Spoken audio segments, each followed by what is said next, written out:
যারা গণভোটের রায় বাস্তবায়ন করে না তাদের গণতান্ত্রিক দল থেকে খারিজ করে দিতে হবে, এই মন্তব্য করেছেন জামায়াতে ইসলামীর নায়েবে আমির অধ্যাপক মুজিবুর রহমান।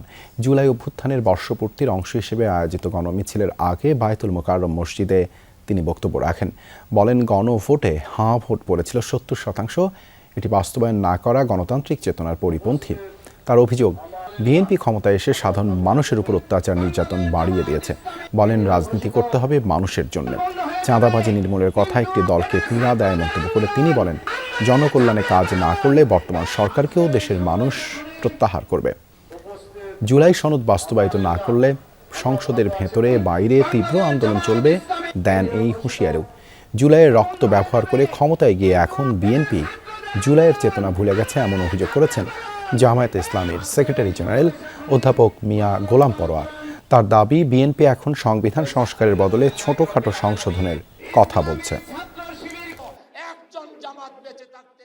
বাংলাদেশে যদি জনগণের ভোটকে কেউ মাইনে না নেয়, তারা যে চিন্তার জন্য অপেক্ষা করছে এই জুলাই বিপ্লবের জুলাই যে অভ্যুত্থান হয়েছে, এই জুলাইয়ের রেজাল্ট দেখতে পাই, জনগণ দেখতে চায়।